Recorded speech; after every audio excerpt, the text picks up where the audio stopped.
ci vuole tempo.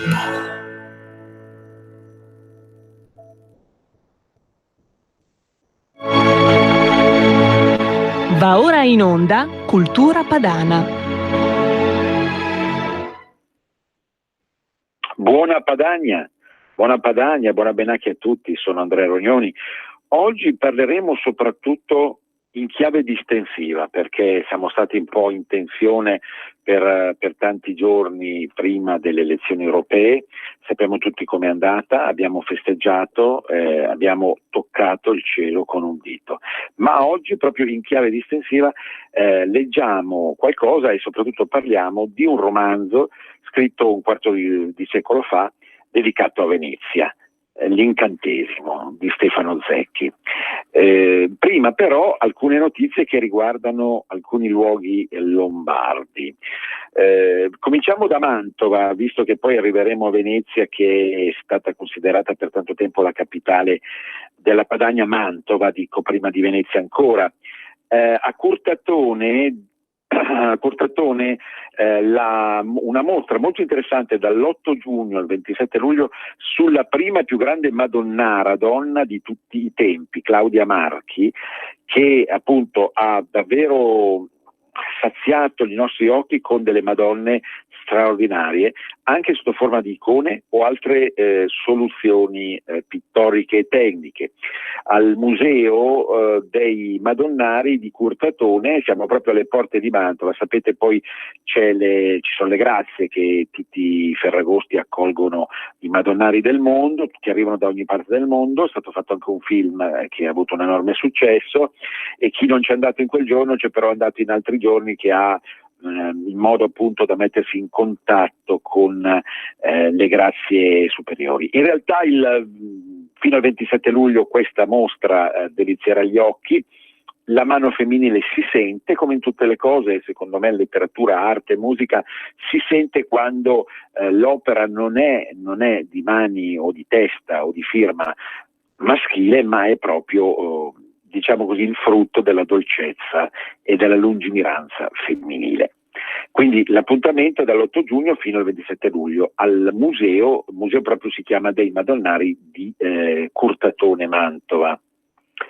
Poi ieri è stato celebrato il Palio di Legnano e ha vinto il quartiere di San Domenico.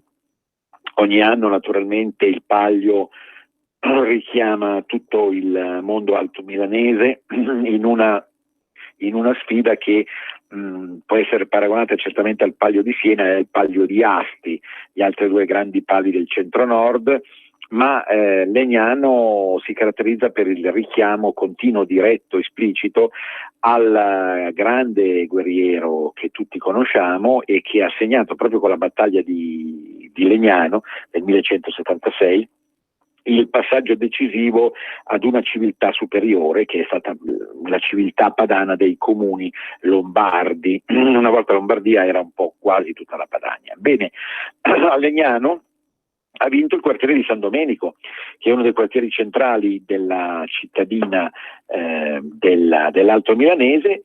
Voi sapete San Domenico che cosa ha come vessillo, come emblema, come logo anche? Un cane con una torcia nella bocca, e lo sfondo è verde con ampie strisce bianche. Il colore è quello che ci ha sempre appassionato di più fra tutti i colori, come sapete, e penso che i nostri ascoltatori siano su questa linea d'onda.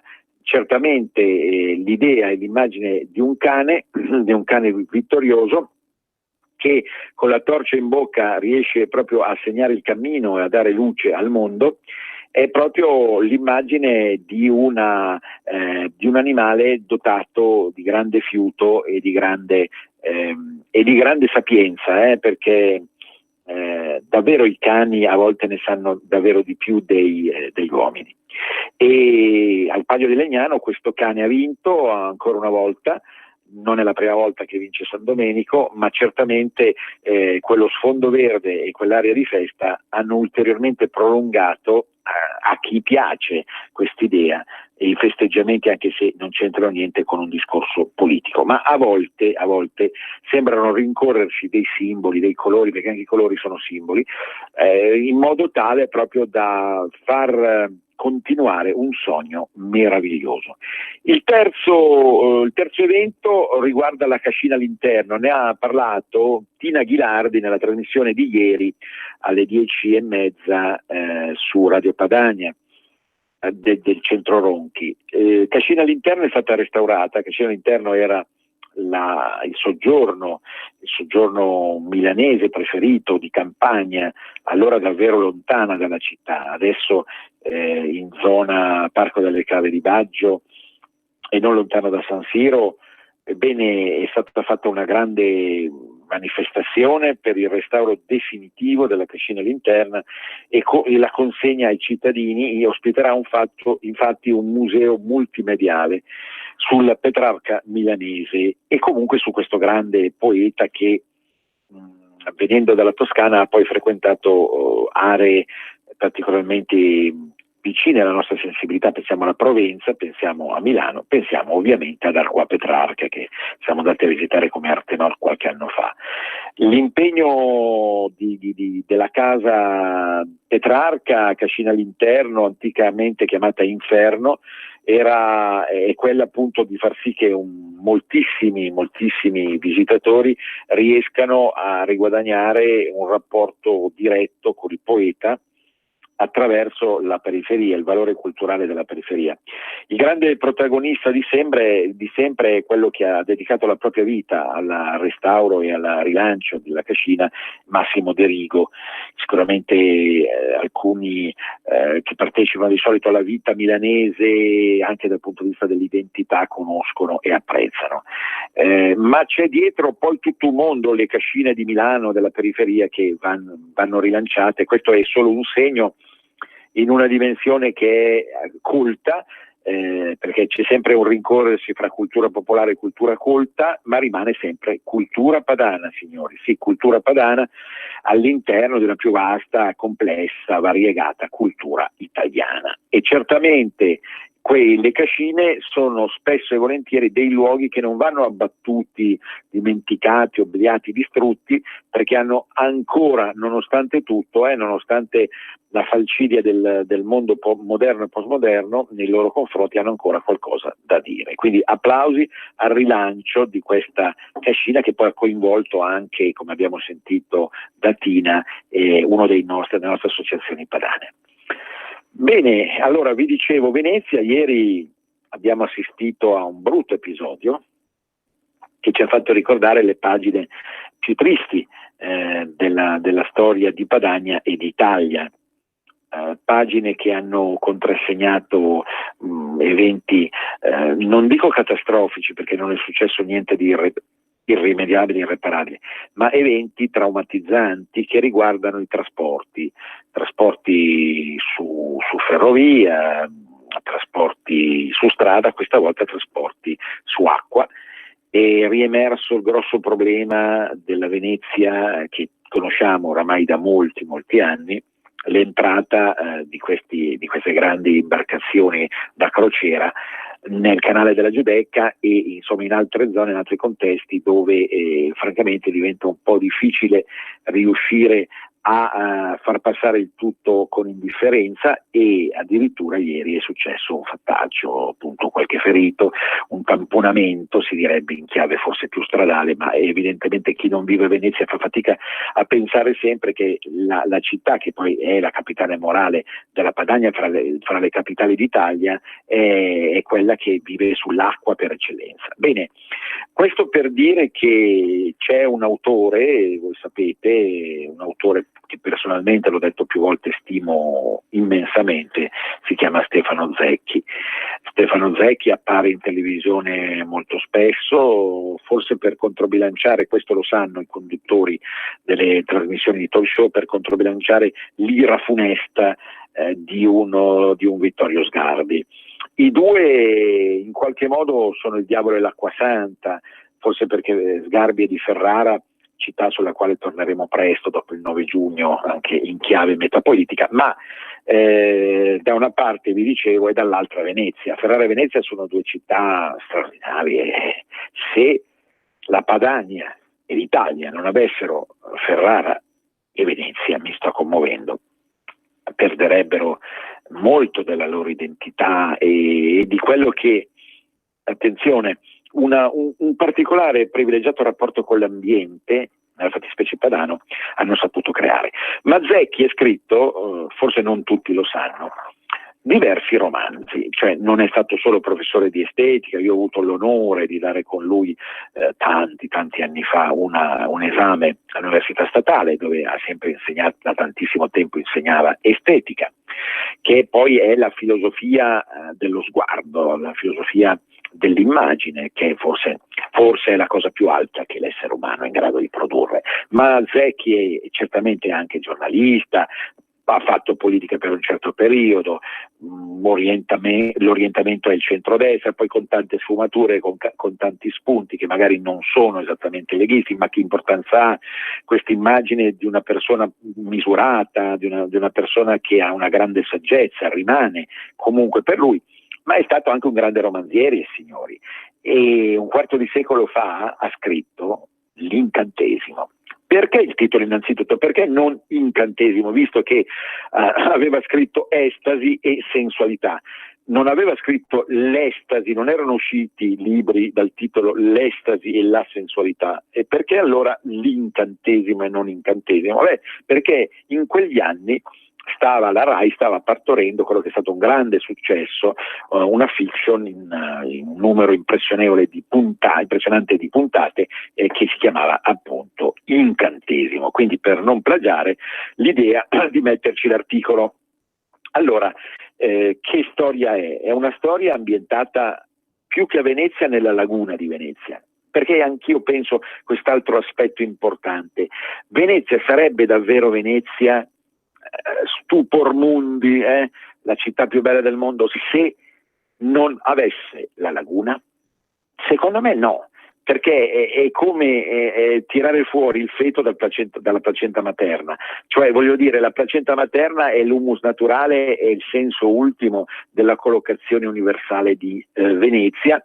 E se pensiamo non solo alla bellezza di tutti gli elementi insulari che caratterizzano la laguna, ovviamente Murano Torcello, l'isola di San Michele, le altre isole minori, il contesto più vicino a Marghera, il contesto più vicino a Chioggia, ovviamente il litorale del Cavallino, eccetera. Ma a parte la bellezza, l'incanto o San Francesco del deserto, penso a tutta la tradizione monumentale di queste, ma a parte gli aspetti specifici che ogni luogo, in realtà è un unicum secondo me, e questo Zecchi l'ha capito. L'incantesimo è ambientato in tantissimi posti della laguna, più la laguna di Grado e per la montagna Cortina d'Ampezzo. Che storia è? Ve lo dico subito, è una storia d'amore. Per questo vi dicevo, rilassiamoci. Oramai la vittoria ci è stata donata, l'antica Tiche, no? La dea della vittoria, ci ha portato con grande generosità, oserei dire, un vessillo che supera tutti i vessilli possibili, il potere in nome della libertà. Ma adesso rilassiamoci. Una storia d'amore fra chi? Fra un uomo giovane, che potrebbe essere il giovane Stefano Zecchi, e una donna altrettanto giovane, collocata questa storia nel corso degli anni 60-70, tra fine anni 60 e inizio anni 70, quindi una cinquantina d'anni fa. In realtà poi il libro è stato scritto 25 anni fa, è uscito 22 anni fa e mezzo, quindi sono tanti gli spunti che ci riconducono al passato, ma un passato che non passa, sia in senso positivo che in senso negativo. Erano gli anni caldi, gli anni della contestazione, ma anche gli anni di una Venezia che si risvegliava certamente a livello politico, a livello culturale, rilanciava un mondo che era di estrema complessità. Tra l'altro, nel corso di queste 100 pagine, perché a volte bastano romanzi brevi per godere appunto di una dimensione estetica straordinaria, in questo caso lo è, ma in Venezia allora sorgevano anche dei centri culturali orientalistici che lui frequenterà e che saranno la base per Stefano e il protagonista di questo romanzo, sarà la base poi anche di quello che ha scritto in Sensualità, che è tutta ambientata in India. Ma secondo me, cioè, lui è andato a capire una cosa importante: dentro Venezia c'è anche l'Oriente, e non solo l'Oriente più Oriente o il Medio Oriente, ma certamente anche l'Oriente indiano, perché è come se nel cuore della Padania questa città, che prende lo spunto della radice nominale da Venere, parlasse della bellezza di tutto l'universo, non soltanto della bellezza padana, e ce la portasse a far conoscere. Quindi lui frequenta anche un centro indiano e per un certo periodo, insomma, viene sedotto, questo protagonista del libro, da questa realtà. Ma vi dicevo, una storia d'amore con una donna straordinaria, esile, fragile, quasi sembra danzare quando si muove e quando cerca la sua identità attraverso che cosa? Il disegno di moda.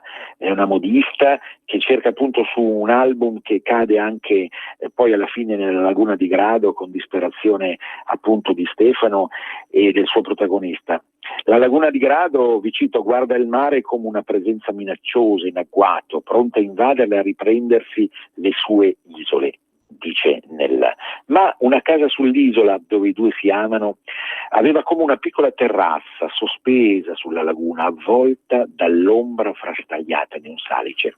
Vedete, il modo di scrivere di Stefano è al tempo stesso semplice e dotato di una spiritualità, di un'ampiezza, di prospettive. E l'album da disegno che cade nella laguna è forse un tratto di matita, il dettaglio di una giacca, il foglio girato per riposare un attimo l'immaginazione, cominciare a ritrarre le cose che la circondano, cercando la perfezione. Ecco, il discorso sulla bellezza. Per tutta la vita Stefano Zecchi, attualmente 73enne, ha cercato di comprendere e farci capire la bellezza. E quando ragiona sull'amore non può non farci capire che l'amore è legato alla bellezza. Ma a quale bellezza? Non alla bellezza dei sensi, non alla bellezza dell'estetica pura, ma alla bellezza interiore. Dice appunto: io preferisco, scrive Stefano Zecchi, la bellezza dell'equilibrio, della curiosità, per la varietà del mondo, e sono affascinato da chi riesce a essere poeta e scienziato, filosofo e romanziere, come Goethe, che non si sa mai come definire. Quindi questi sono spunti che portano, è la storia come si dipana attraverso contri e riscontri, assenze e presenze. Perfino c'è un'altra donna, Violetta, che mina la serenità dei due, perché appare in un altro contesto, quello teatrale, frequentato dal protagonista, a turbare l'amore che lui prova nei confronti dell'amata, della sua dolcezza infinita. A Cortina d'Ampezza poi accadono alcuni fatti, entra un barbone nello spettacolo in cui si sta decidendo la linea di moda della prossima stagione, e l'amore, la donna amata da Stefano, cerca di aiutare questo barbone, cerca di far capire a tutti che non c'è una contraddizione fra la povertà vera, non di chi finge di essere povero, e ce ne sono tanti oggi che fingono di essere poveri, la povertà vera, e l'amore per le linee, le forme, che non sono associabili al lucro o alla lussuria, ma soltanto alla spiritualità. E poi ancora il matrimonio, un ragionamento sul matrimonio, perché i due si lasceranno alla fine, dopo aver viaggiato per tutta la laguna, da Chioggia al litorale del Cavallino, ovviamente Venezia Giudecca e via dicendo, San Pietro in Volta. Perché si lasciano? Perché dopo un po' di tempo lei non banalmente come pensiamo spesso noi maschi maschilisticamente, ma è un'idea davvero vecchia che oramai superata, che la donna voglia sposarsi per forza, ma i due raggiungono una tale intesa che lei si chiede se è il caso davvero, non solo per loro due ma in senso universale. Infatti assistono al matrimonio di un amico comunista che ai tempi, ce n'erano tanti, pensava che la falce martello avrebbe risolto anche i problemi dell'amore. Ma appunto alla fine questa discussione che cala sui protagonisti inesorabile porta a una distanza fra i due. Lui dice appunto: non credo nel matrimonio perché non c'è bisogno di un matrimonio per saldare veramente un amore, perché il matrimonio è libertà. È difficile da capire, è difficile da capire. E allora lei dice: ma il matrimonio in qualche modo unisce, perché è un romanzo padano? Perché se uno non ama Venezia e non ama la laguna di Venezia non può capire il senso ultimo dello sposalizio. Ieri si è celebrato, mi sembra, anche tra le altre cose, lo sposalizio del mare. Quindi la città di Venezia non è la città dei single, o non dovrebbe essere, ma deve essere la città di quelle che stanno assieme. Però c'è modo e modo di stare assieme, e questa diatriba finale ad altissimo livello intellettuale, senza che venga spiegata però in maniera cerebrale, perché questa è la forza dei libri di Stefano Zecchi, illustra come tutto sommato appunto l'unione fra due persone sia un enigma, sia un mistero meraviglioso che appunto Venezia può aiutare a capire. E questo discorso l'aveva già affrontato in Estasi, un altro meraviglioso romanzo dei primi anni 90 di Stefano Zecchi. Allora, il matrimonio uccide o santifica l'amore? La risposta non c'è, però i due non riescono dopo questa diatriba più ad amarsi, ognuno va per la propria strada.